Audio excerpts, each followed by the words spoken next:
craignez Allah à sa juste valeur. Je ne sais pas si vous vous rendez compte de ce que veut dire cette phrase. Juste qu'on s'arrête 2 secondes dessus. Craindre Allah à sa juste valeur, c'est juste impossible. D'accord? D'ailleurs, à ce propos, les Sahaba sont venus voir le prophète alayhi salatu wassalam et lui ont dit, mais comment on peut craindre Allah à sa juste valeur? Allah, subhanahu wa ta'ala. Et là-dessus, le prophète a attendu jusqu'à ce qu'un deuxième verset vienne. Wattaqullaha mastata'tum. Craignez Allah subhanahu wa ta'ala autant que vous le pouvez pour les alléger de cette charge de devoir adorer Allah subhanahu wa ta'ala à sa juste valeur. Mais qu'a-t-il dit après juste ce verset-là où il nous incombe, où il nous demande de le craindre à sa juste valeur, justement. Wattaqullaha haqqa tuqatihi, et ne mourrez droit dans ses bottes et ne mourrez qu'en étant musulman. L'objectif, c'est qu'on meure en état de musulman, de mu'min. Comment faut-il faire? Avancez s'il vous plaît, il y a beaucoup de monde, si vous pouvez remplir les places vides. Juste après ce verset, qu'est-ce qu'il nous demande? Wa'tasimu bihablillahi jami'an wa la tafarraqu. Cramponnez-vous à la corde de Dieu. Vous savez ce que individuellement vous êtes en train de faire avec Dieu, ce que je vous disais en début de khutbah, se cramponner. Et quand on dit se cramponner, sa main, c'est-à-dire se prendre une corde. Imaginez-vous quelqu'un qui fait de l'escalade, qui se cramponne, il va tomber dans le vide, mais il se cramponne, coûte que coûte, quoi qu'il en soit, même si la main saigne, même si c'est difficile, même si c'est compliqué, on se cramponne. On s'attache à cette corde, coûte que coûte, qui nous mène à Allah subhanahu wa ta'ala. Mais comment on va pouvoir y arriver? Comment allons-nous pouvoir arriver à se cramponner coûte que coûte à cette corde si difficile à tenir? Eh bien c'est jami'an, wala tafarraqu. C'est ensemble. Ensemble, et ne vous séparez pas, ne vous disputez pas. Wa'tasimu bihablillahi jami'an wala tafarraqu. Ne soyez pas désunis. Ça, c'est une responsabilité individuelle pour une injonction collective. Est-ce que vous comprenez ce que je suis en train de dire? C'est une injonction qu'Allah subhanahu wa ta'ala, c'est un ordre collectif qu'il est en train de donner, mais c'est une responsabilité individuelle que nous devons assumer. D'accord? C'est chacun dans son monde doit faire en sorte à ce que collectivement nous restions unis. واعتصموا بحبل الله جميعا ولا تفرقوا إذ كنتم أعداء فألف بين قلوبكم. Vous étiez des ennemis. فألف بين قلوبكم. Il a mis de l'amour dans vos cœurs, entre vous. فأصبحتم بنعمته إخوانا. Et vous êtes devenus par sa grâce des frères. وكنتم على شفا حفرة من النار. Vous étiez à 2 doigts de tomber dans l'enfer, dans le adab, dans le mal. وَكُنْتُمْ عَلَى شَفَا حُفْرَةٍ مِنَ النَّارِ فَأَنْقَذَكُمْ مِنْهَا. Et il vous en a extirpé. كَذَلِكَ يُبَيِّنُ اللَّهُ لَكُمْ آيَاتِهِ لَعَلَّكُمْ تَهْتَدُونَ. C'est ainsi qu'Allah subhanahu wa ta'ala vous montre ces signes. Peut-être seriez-vous les bien guidés. Donc, restez unis. Vous savez, pendant le mois du Ramadan, j'avais préparé une espèce de petit rappel sur Laylatul Qadr. Une information que je ne connaissais pas, que j'ai découvert. Vous savez pourquoi on ne connaît pas la date exacte de Laylatul Qadr? Parce que maintenant on sait que Laylatul Qadr, ce sont les 10 derniers jours, les jours impairs, peut-être la 21, la 23, la 25, probablement la 27, comme le disent les savants. Mais pas d'éléments exacts. J'ai découvert un hadith sahih qui expliquait que le prophète alayhi salatu wassalam avait reçu la révélation et l'ordre de nous donner la date exacte, à nous tous.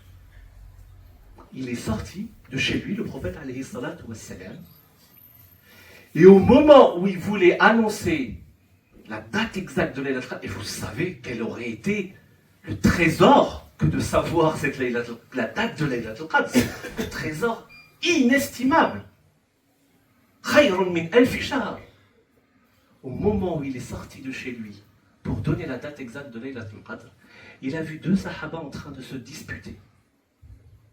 Il a vu 2 sahaba en train de se disputer et le prophète de nous dire Rufi'at anni. Rufi'at, ça veut dire que Allah subhanahu wa ta'ala l'a reprise.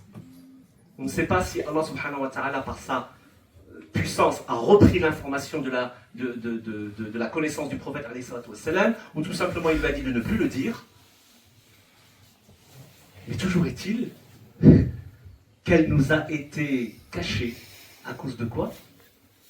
À cause d'une dispute. Vous voyez la gravité d'une dispute et l'importance fondamentale d'une union. Et là, il est temps. Il est temps pour les musulmans de s'unir, de garder cette fraternité et cette union, Inch'Allah. أقول قولي هذا وأستغفر الله لي ولكم فاستغفروه إنه هو الغفور الرحيم.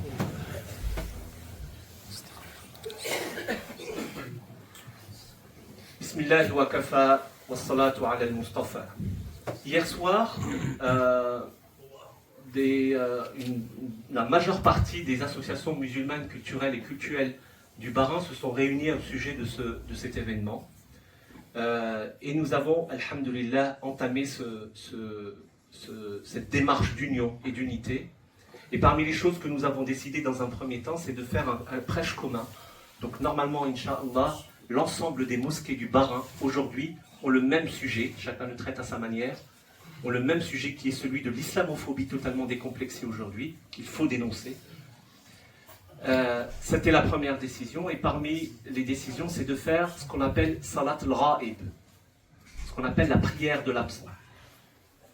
La prière de l'absent doit être faite de manière, selon les ulama, de manière exceptionnelle. La prière de l'absent, c'est quand on prie sur quelqu'un qui est mort mais qui n'est pas présent.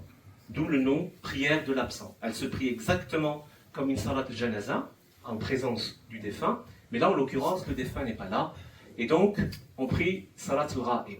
C'est extrêmement important que l'on le fasse.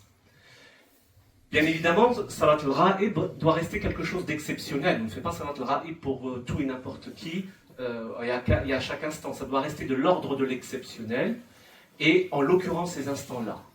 Ces instants-là, ces moments-là, nous ferons donc salat al-ra'ib après salat al-jumu'ah, tout de suite après salat al-jumu'ah, donc je vous inviterai à rester parmi nous pour marquer les esprits. Il faut que nous déjà soyons conscients que ce qui est arrivé est dramatique. Même si l'on est tout à fait conscient qu'en fait, en réalité, c'est un énorme bienfait pour Abu Bakr Sissé que d'être mort, être appelé auprès de Dieu le jour de Jumu'ah, après avoir fait ses grandes ablutions, après avoir nettoyé la mosquée et en état de prosternation ou de prière. Bien évidemment, on sait, nous, que c'est un grand bien pour lui et on espère presque même, limite, pouvoir un jour rejoindre Allah subhanahu wa ta'ala, peut-être dans les mêmes circonstances, mais le drame est le drame. La terreur est la terreur. Et il est important de marquer les esprits, nos esprits de communauté musulmane, et les esprits de la communauté nationale dans laquelle nous vivons. اللهم اغفر لنا ذنوبنا وإسرافنا في أمرنا وثبت أقدامنا وقوي إيماننا واجعلنا من المخلصين. اللهم ارحمنا اللهم ارحمنا يا رب العالمين. اللهم تب علينا يا أكرم الأكرمين. اللهم انصرنا على من عادانا. اللهم ثبت أقدامنا. اللهم قوي إيماننا. اللهم اجعلنا من المسلمين المؤمنين المتقين المقربين إليك يا أرحم الراحمين. اللهم إنا نسألك حبك وحب من يحبك وحب العمل الذي يقربنا إلى حبك. اللهم إنا نسألك الصبر والحكمة. اللهم إنا نسألك الصبر والحكمة. اللهم إنا نسألك الصبر والحكمة. اللهم يا رب العالمين ارحم أخونا أبو بكر. اللهم ارحمه. اللهم وسع عليه يا رب العالمين. اللهم ثبته عند سؤال منكر ونكير. اللهم اكتبه من الشهداء، اللهم اكتبه من الشهداء. اللهم نقه من الذنوب والخطايا كما ينقى الثوب الأبيض من الدنس. اللهم إن كان محسنا فزد في إحسانه، وإن كان مسيئا فتجاوز عن سيئاته. اللهم لا تحرمنا أجره ولا تفتنا بعده، واغفر لنا وله. سبحانك اللهم وبحمدك، نشهد أن لا إله إلا أنت، نستغفرك ونتوب إليك. وصلى الله وبارك على سيدنا محمد وعلى آله وأصحابه أجمعين. سبحان ربك رب العزة عما يصفون، وسلام على المرسلين، والحمد لله رب العالمين. وقوموا إلى صلاتكم يرحمني ويرحمكم.